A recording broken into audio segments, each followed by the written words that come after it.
When my family kicked me out for their golden son, now they're homeless and I own $1 million farm. My name is Skylar. I'm 22 now, but I want to tell you what happened when I was 18. It still burns like it happened yesterday. I was never the favorite. Ever. I'm overweight. Not gonna sugarcoat it. I've struggled with my body since I was 10. I'm also not good at school. Reading comprehension and math always gave me hell.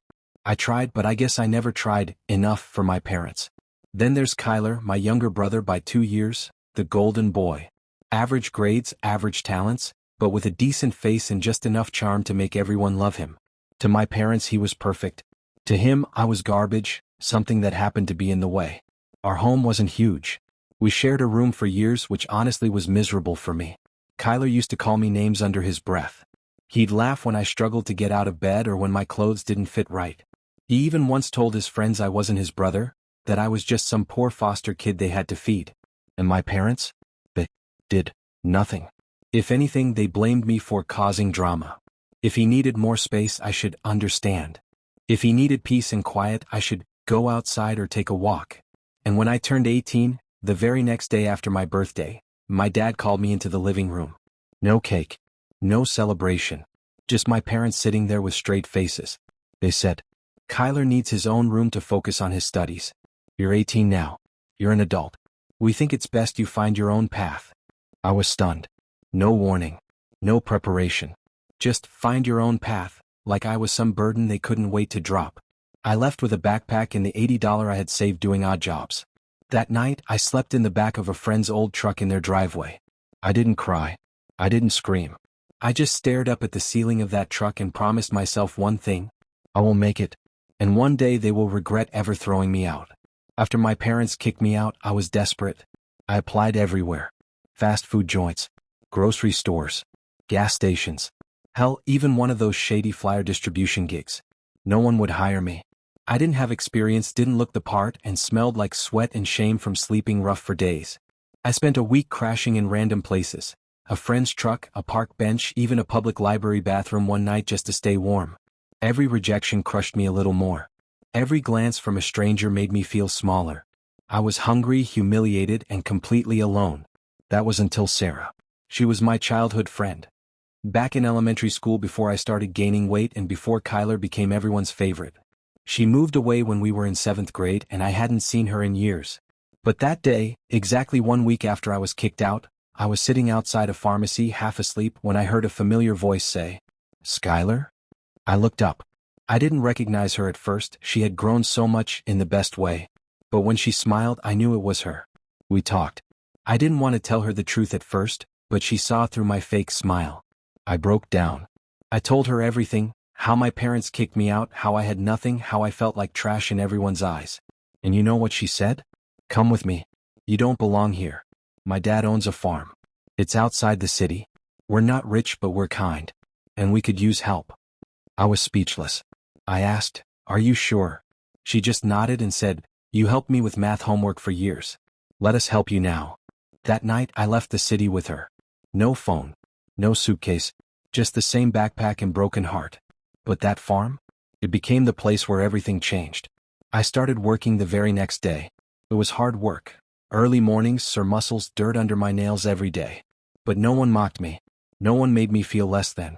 Her father, Mr. Thompson, treated me like a human being, something I hadn't felt in years. I learned to grow things. I fed animals. I learned to fix fences, change tires, and drive a tractor. Every night I slept like a baby, tired but proud. And Sarah? She became my best friend again. Maybe even more than that, but I'll get to that later. Within 6 months, I lost 40 pounds just working and eating real food. Within a year, I looked in the mirror and didn't hate myself anymore. That farm saved my life. And it was just the beginning. 1 year after I moved to the farm, everything was finally starting to feel right. I had purpose. I had strength. And for the first time in my life, I had family, not by blood but by choice. Mr. Thompson, Sarah's dad, was more of a father to me in that 1 year than my real dad had been my entire life. He taught me how to work, how to take care of land, how to respect people and be respected. And more than anything, he believed in me. But life has always had other plans. He got sick. Fast. 1 month he was fixing the fence with me, and the next he was lying in a hospital bed with tubes in his arms and sadness in his eyes. Cancer. Late stage. Aggressive. Sarah and I took turns taking care of him, staying up nights, reading him books, making sure he was never alone. It felt like the farm itself went quiet while we waited for the inevitable. And on his last day he called me to his bedside. He was weak, barely able to speak, but he held Sarah's hand and gently reached for mine. And then he whispered, "Skylar, she's strong, but she's going to need someone who won't leave. Promise me, you'll protect her. Always." My throat tightened. I was crying silently. But I looked him in the eyes and said the only words that mattered. "I promise. Always." He nodded, smiled. And an hour later, he was gone. We buried him on the hill overlooking the apple trees. And just when we were trying to process the loss, his lawyer came with a letter and his final will. Turns out, Mr. Thompson had updated his will just months before he died. And in it he said, "Skylar is the son I never had. He deserves a future and a stake in what he helped build." He left 50% of the farm to Sarah. And 50% to me. I couldn't believe it. Me, the fat, rejected, not good enough boy my parents threw out like garbage, was now co-owner of a 50-acre farm worth over 6 figures and growing every month. Sarah cried when she found out. But not out of anger. She hugged me and said, "He knew. He always knew how much you meant." That farm became our legacy. We renamed it Thompson Ridge Farm in his honor. We added chickens, expanded the orchard, started supplying local markets. I taught myself how to run social media, and within a year, our farm had 100K followers and customers from 3 counties lining up every harvest season. And still, in all that time, not a single call from my real family. But they'd reach out eventually. Oh yes, they would. 2 years after I stepped onto that farm, I stood in front of a small church, holding Sarah's hand, dressed in a perfectly tailored suit, feeling more alive than I ever had in my life. Yes, I married Sarah. She wasn't just my childhood friend anymore. She was my best friend, my partner, my peace, and now my wife. We had worked side by side, mourned her father, built a business, and turned a broken farm into a success story. She never judged me, never mocked me, only ever believed in me even when I didn't believe in myself. So, for our wedding we did something bold. We invited everyone, including the people who once abandoned me. My entire family. All the relatives. The same people who used to talk behind my back, compare me to Kyler, or pretend I didn't exist. I wanted them to see what I became. Not out of spite, but because they needed to witness it. When they arrived, the reaction was electric. People didn't recognize me at first. I was no longer the fat, awkward boy they remembered. I was muscular, confident, standing tall. Years of working the farm, eating clean, and lifting heavy things had changed me completely. I looked and felt like a different person. And suddenly they all remembered me. "Skylar? Is that really you? You look amazing. You've changed so much, wow." My relatives were all over me, taking photos, hugging me, smiling wide like we'd been best friends all along. But my parents? And Kyler? They just stood in the corner, stiff and uncomfortable. Kyler walked up to me at the reception. He looked me up and down, forced a smirk, and said, "So what, you lift a few hay bales and think you're better than us? You're still garbage, Skylar. Just a garbage man in a tux."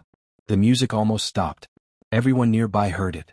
I felt that old familiar sting, the one that used to make me shrink and look away. But before I could even say a word, Sarah stepped forward. She stood in front of me like a shield and said, loud enough for everyone to hear, "That's enough, Kyler.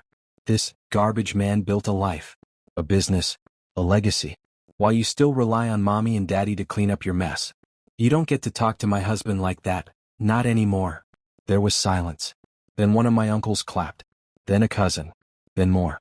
No one said a word to Kyler after that. Not even my parents. They left early. Quiet. Angry. Embarrassed. I didn't chase them. I didn't need them. Because I had everything I once dreamed of, and more. 2 years after the wedding, life couldn't have been more different. Sarah and I worked harder than ever. The farm exploded in success. We bought an extra 80 acres of land, started our own organic brand, and built a farmhouse that looked like a villa, complete with solar panels, a greenhouse, and an outdoor fire pit for summer nights. And the best part? We were blessed with twin boys. My sons. My pride. My legacy.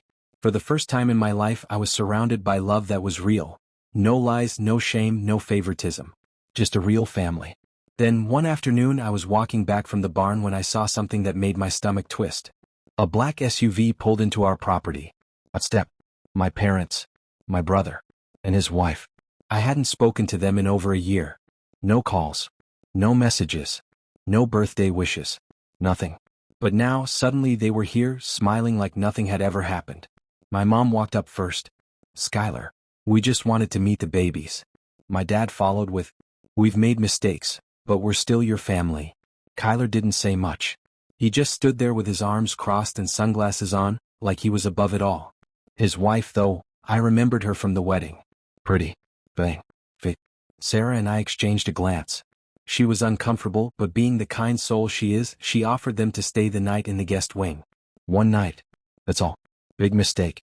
That night, after putting the twins to bed, I walked outside to grab something from the barn. When I came back in, Kyler's wife was waiting in the kitchen, alone, holding a glass of wine.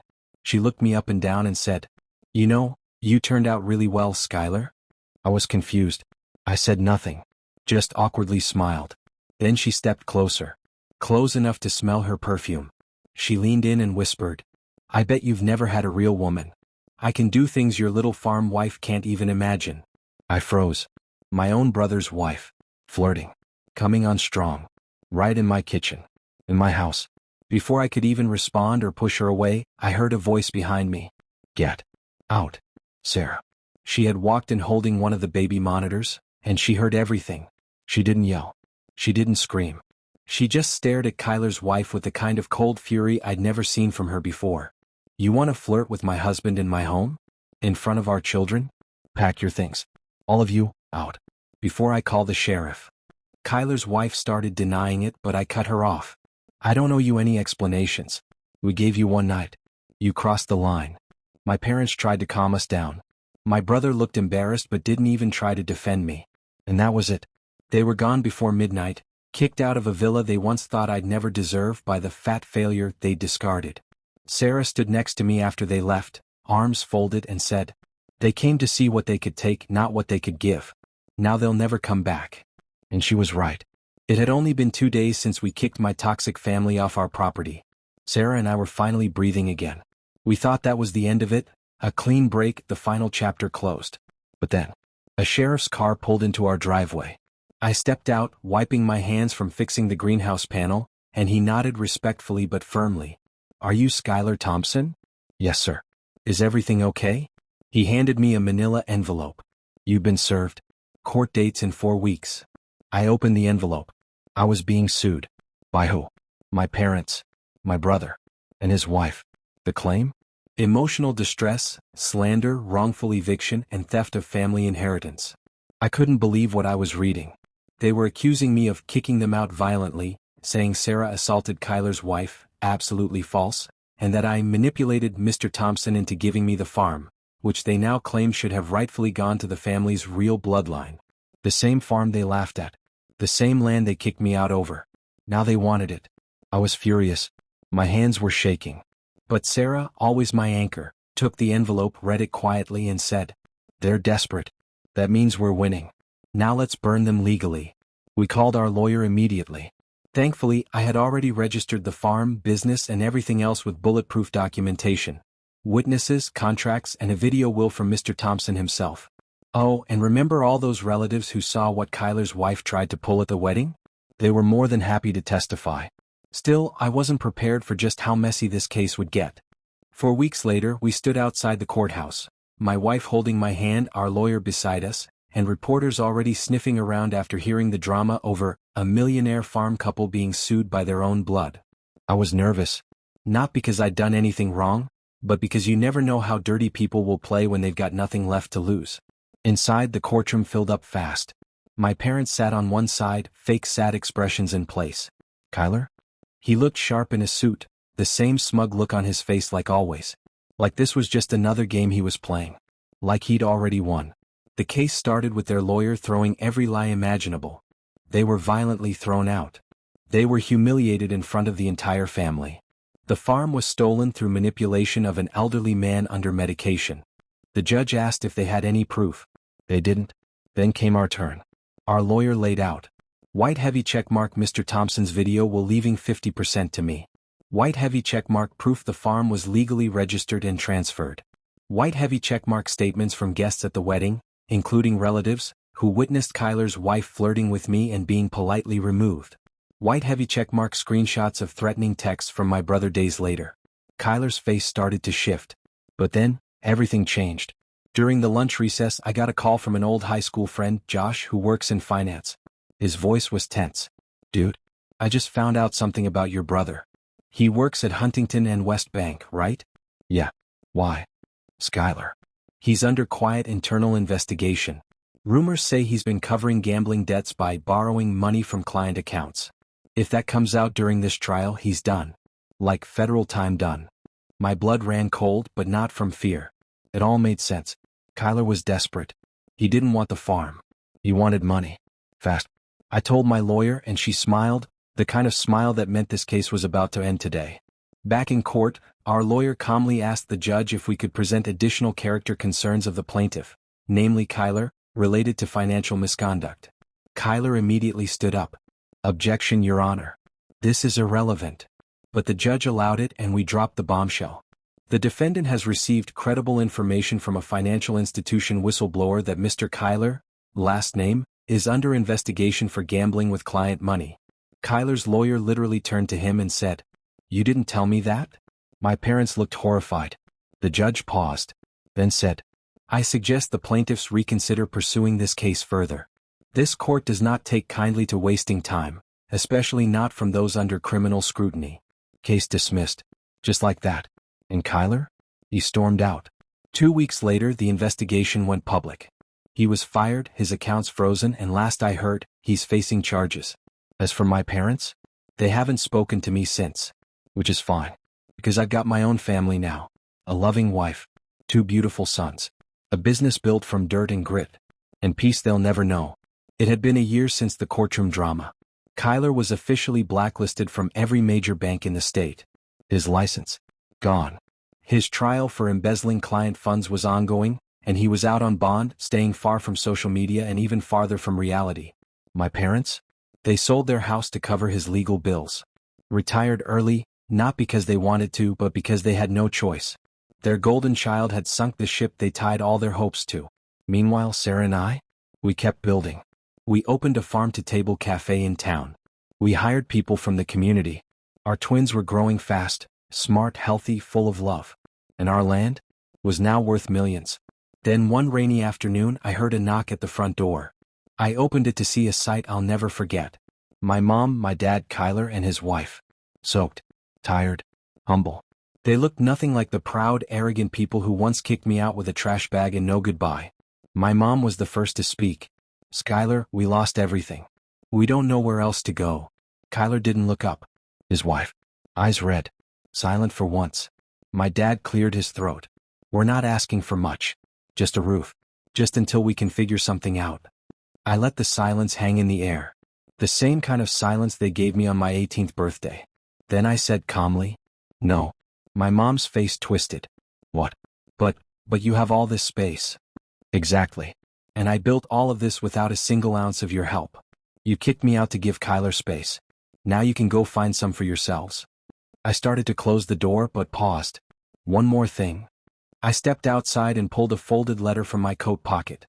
It was from Mr. Thompson's will, a spare copy he'd given me years ago. This was the man who gave me a home when you wouldn't. He called me his son. I honored that name. And you don't get to benefit from it. Then I closed the door. No yelling. No revenge speech. Just closure. I looked back at Sarah holding our boys, smiling gently. I wasn't angry anymore. Because I won. Not with money. Not with muscles. But with love, integrity, and choosing the right family. The end.